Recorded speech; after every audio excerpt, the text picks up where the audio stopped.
Oke, jadi ada cerita 3 vampir. Hah? Yang yang pertama Apa suruh vampir apa nggak tahu. ada 3 Nggak relate, vampir, nggak relate. ya kan? Ini kita bertiga nih vampir nih. Yang Terus? pertama suruh Pertama Mas Arif nih. Kita lagi di atas gunung, kita lihat. Iya. Tuh lihat tuh, kata Mas Arif. Di bawah situ ada domba-domba. Yes. Ada 100 domba. Ya. Nih, gue bakal bisa gigit mereka semua. Terus Mas Arif Vampir, turun. ya. Sat. 1 menit kemudian Mas Arif balik. Sat. Tuh 100 domba itu udah gue gigit semua. Wow. Wih, kuat banget Mas Arif. Habis itu gue lihat nih gue nih.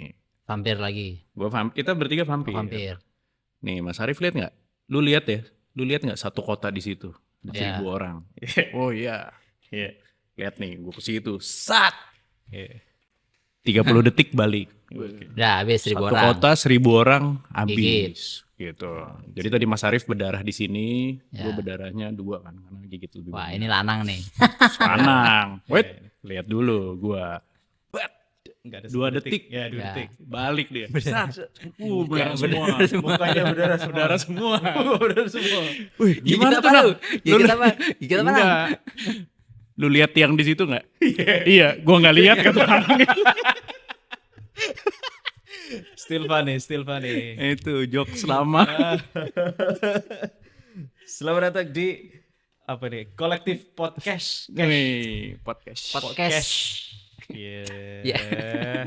Gua di tengah terus nih. Iya, selamat datang. Hari ini kita episode bertiga karena Mas Willy lagi ngurusin project dari Itali. Yes, mafioso dia. Ya Semuanya. mementingkan, enggak nasionalis ya ternyata Iya. Mas Willy ya. Iya. Dia jualan vanili. Hah?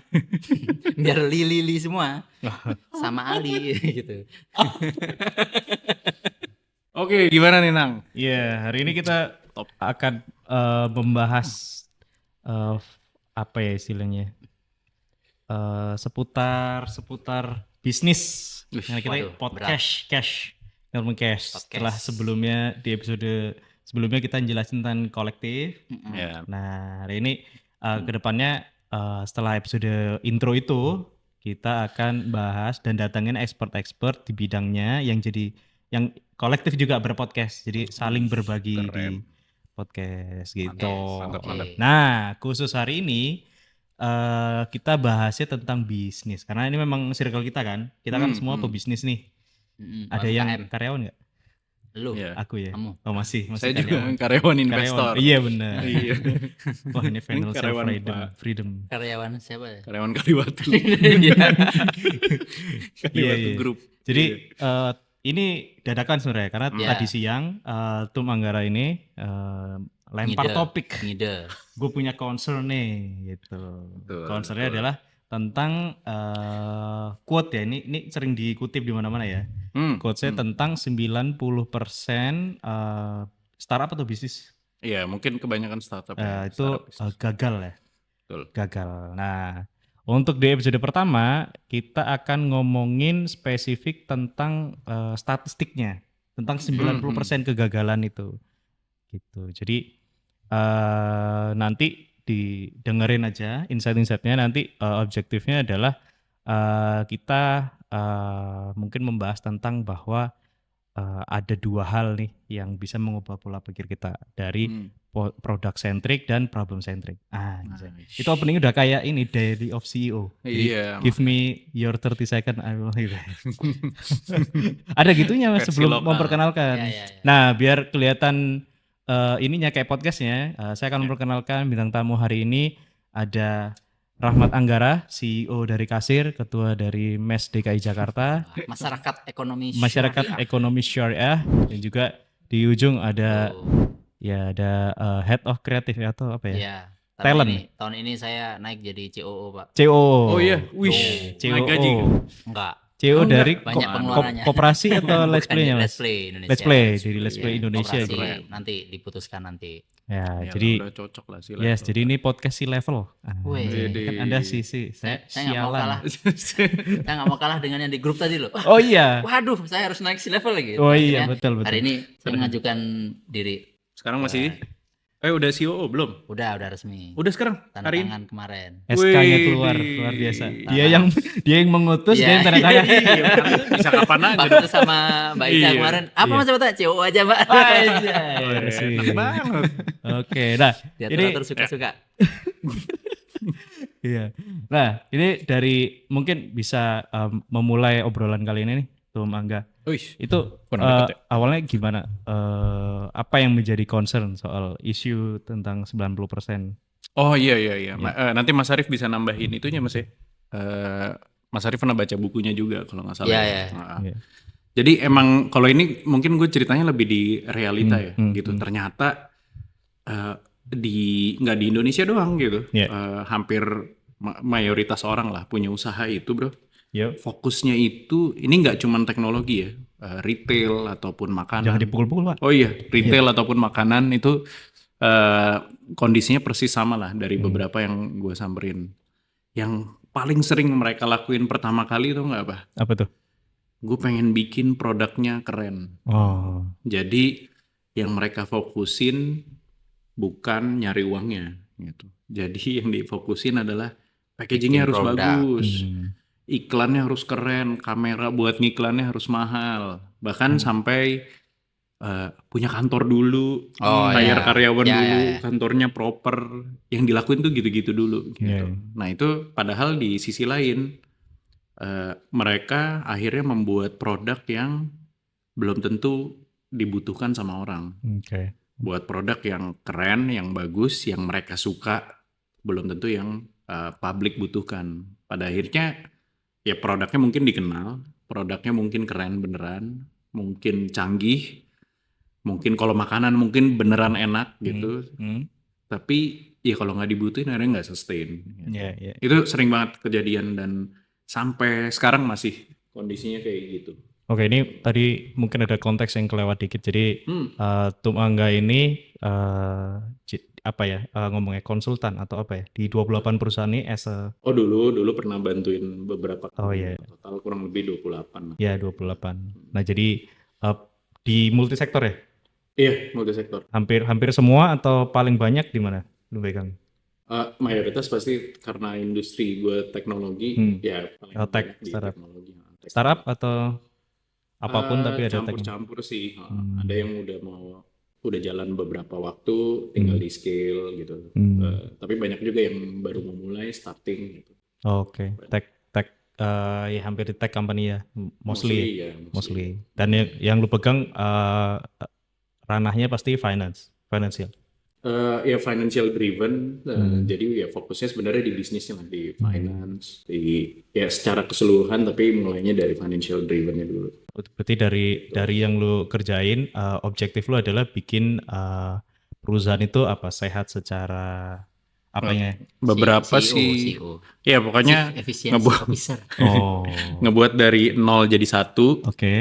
Paling banyak itu dari 0 jadi 1 atau 1 ke 10-nya gitu. Oke. Jadi produknya udah ada kok tapi nggak scale gitu. Nah itu ada beberapa juga yang dibantuin seperti itu gitu. Nah ini sebelum Mas Arif cerita tentang insight yang tadi yang sudah sempat diceritain, gue mau lu ceritain sedikit tentang sebenarnya kalau misalnya lu dipanggil untuk ke perusahaan, ke perusahaan nih, gitu.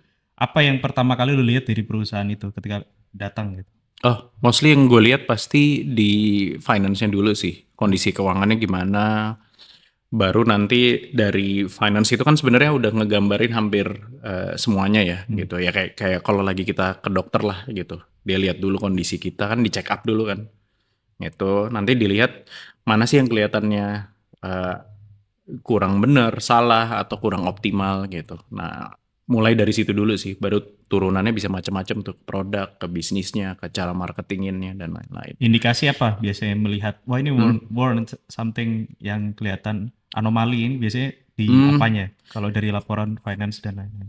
Kalau gua punya ini sih bro, punya mungkin bisa beda-beda ya setiap orang gitu. Tapi kalau gua sendiri punya bukan prinsip ya, punya kepercayaan kalau bisnis itu nature-nya profitable gitu. Jadi biasanya gue lihat di bawahnya gitu. Jadi kalau nggak profitable, either revenue-nya kekecilan atau bisa jadi nggak ada gitu. Kebanyakan nggak ada gitu. atau cost-nya ternyata terlalu gede, nggak sesuai sama bisnis yang dijalanin gitu. Misalnya cuman jualan apa? Tadi kita beli bakso ya, jualan bakso gitu. Tapi si yang jualannya maunya, oh saya maunya gajinya 50 juta gitu. Baksonya dijualnya 5.000. 5.000 perak gitu. Sehari yang beli cuman satu, tapi saya gajinya 50 juta gitu. Nah, ya kan jadi nggak make sense Ya, kan, minus mulu ya. minus mulu gitu. Mas Arief setuju nggak kalau lihatnya profitable atau punya perspektif lain? Kalau Sebenarnya kalau ya ini pengalaman pribadi aja ya. Iya. Jadi kan apa namanya disclaimer dulu. Jadi bukan apa namanya ngegurin apa enggak, tapi lebih ke istilahnya kalau saya pribadi itu melihat tiap bisnis itu kan ini ya unik ya. Dan bisnis itu ibaratnya entah anak atau istri gitu kan. Jadi ya emang harus dikasih perhatian, terus sangat dibuat kadang ya personal banget sama kita. Nah, itu yang akhirnya membedakan tiap bisnis. Tujuannya pun beda-beda kan. Kalau Let's Play misalnya di awal itu kami buat memang sebagai ajang eksperimental untuk banyak hal. Jadi kayak para foundernya udah punya ini sendiri. Jadi ini tuh perusahaan sendiri. ya kayak penghasilan Expertise. sendiri. Oh, penghasilan. Oke. Terus latar belakangnya sih hampir sama semua di dunia training gitu ya. Tapi kita coba yuk bikin sesuatu yang sangat ideal. Kayak gitu akhirnya ya dibuat benar, nentuin bisnis model dulu. Jadi dari awal emang gak usah kantor ya. Kayak Tumangga kan bilang tadi ya, kita kurang fokus di ininya dulu, iterasi dulu, karena kan barang baru. Zaman itu kan game dan belajar itu masih hal yang asing. Akhirnya ya iterasi dulu aja di 2019 dan dicoba terus. Ternyata ada nih orang yang mau order. Baru itu kita buat yang macam-macam yang lainnya. Kayak PT itu kita buat baru di 2022 kayak gitu. Jadi Setelah 2 tahun. ya 3 tahun. iterasi dulu, istilahnya ngedukasi market lah. Karena kan kalau di Let's Play game based learning itu Ya, belum begitu dikenal sama orang. Jadi akhirnya ya udah 2 tahun itu untuk mengeducate. Jadi kayak ya udah kita KPI-nya beda ya tuh ya. Jadi kayak ya udah kalau gitu kita ngenalin ke market bahwa ada cara atau metode seperti ini. Nah, akhirnya kalau dilihat dari perspektifnya Tumangga waktu 2019 2020 misalnya atau 2021 gitu mungkin ya akan aneh ininya secara keuangan gitu ya.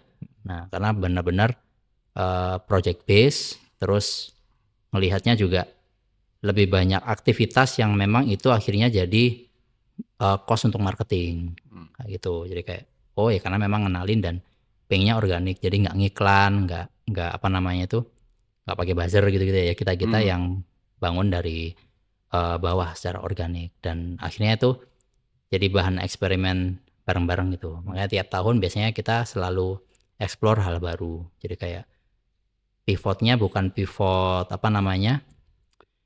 bisnisnya, tapi lebih ke pivot produk. Kita coba ini coba itu. Nah, itu untuk melihat market nerimanya seperti apa, dan semakin kesini akan semakin tahu market yang butuh siapa, terus uangnya ada di mana, itu ketahuan di 2022 akhirnya ya udah di badan hukumkan aja kayak gitu sih. Jadi emang bisnis itu kadang ya unik ya. Jadi dari intensi si foundernya mau ngapain dengan bisnisnya kayak gitu. Itu sih. Nah, menyambung yang tadi 90% usaha itu gagal. Oke. Ya itu dari perspektifnya Mas Arief kan ini kayak punya metodologi bahwa bisnis itu idealnya di profitable. Kayaknya itu benang merahnya ya. Jadi kayak tadi gitu. Mas Arief juga mencari profitnya di mana, baru bisa diolah mau gimmicknya mau jadi apa, mau diapain gitu. Tapi kalau tadi dari perspektifnya Tumangga adalah dilihat dulu forecastingnya gitu. Jadi kayak mau ngapain lu di tahun ini dengan perusahaan ini, baru kelihatan bahwa oh kayaknya ini anomali nih karena ini segini baru kelihatan gitu. Jadi ini jadi ada bold statement. Jadi sebenarnya kalau di usaha itu apakah founders ya atau bisnis itu dikatakan gagal itu karena apakah mereka kurang pintar atau mereka kurang kerja keras. Nah itu gimana pendapatnya masing-masing nih? Mau siapa dulu? Oh, Mas Arif, Mas Arif dulu. Gitu, lempar ke gue. Oke, gue mikir nanggepin dulu Mikir ya. dia, Yang mikir. statistik yang disampaikan Tum Angga tadi ya, Iya. 90%. Nah, kalau di bukunya siapa Michael Gerber itu yang Myth itu, Entrepreneur Mythos kayak gitu ya, bahasa Indonesianya itu dia ngutip statistik Amerika tapi ya. Nanti bisa jadi kalau misalnya diaplikasikan di Indonesia mungkin bisa beda, bisa enggak. Dia bilang 80% bisnis itu hilang 40% bisnis itu tidak bertahan di tahun pertama. Oke. Jadi kalau dari 100, nah 40% Sisa hilang, doang. sisa Sisa 60. 60. Nah 60 bisnis itu nggak bertahan di tahun kelima. Jadi 80%-nya itu hilang dari 60. Oh, iya. Jadi tinggal berapa tuh? 12. Hmm. Nah dari 12 ini nggak bisa bertahan. Yang bisa bertahan tuh hanya 3 kalau nggak salah. Jadi 80%-nya hilang Wow. di tahun ke-10 yang bisa melewati 10 tahun bisnisnya. Jadi kalau bisnis itu udah lewat 10 tahun, biasanya dia udah tahu sisi mature-nya, di mana kekuatan dia, dan biasanya yang bertahan 10 tahun relatif punya sistem kayak gitu. Jadi kalau di bukunya dia juga bahas tentang ini sih, kita banyak kejebak jago teknis itu jago bisnis, padahal enggak. Iya. Nah kayak tadi itu Angga bilang ya, pinter masak, pinter bikin apa itu belum tentu jago bisnis. Karena dibagi 3, ada bisnis, ada sisi entrepreneurnya, ada sisi manajernya, sama ada sisi teknisiannya. Nah kita kadang lebih banyak di sisi teknisian, padahal bisnis itu butuh visi dan sistem kayak gitu. Nah nyambung yang tadi ya, kalau di tulisannya si Gerber sih seperti itu, dan banyak dikutip sebenarnya di mana-mana tentang statistik ini. Makanya nanti mungkin bisa jadi ya apa namanya, Reference. iya referensi dan introspeksi buat kita sendiri ya. Kayak let's play di tahun ke-7 nih, terus kasir udah tahun 7. 11 14 ya? 11 sampai 10 kan kemarin kalau nggak salah. 10. Nah, let's play kan kalau dari iterasinya 2019 ya, jadi itu otomatis sekarang jalan tahun ke-7 gitu ya. Nah, maka apa yang harus dilakukan ya bikin sistem kayak gitu, dan nggak boleh ini ya, harus nyiptakan produk. Owner itu bukan produk. Kayak gitu. Makanya waktu ngobrol sama Ana yang TSM itu, ya kita sepakati di awal, jangan kita atau jangan Lanang kayak gitu yang muncul, tapi harus produk. Nah, produknya apa? Itu yang dijual. Itu jangan sampai owner yang dijadikan produk. Itu sih. Nah, ini belum nyambung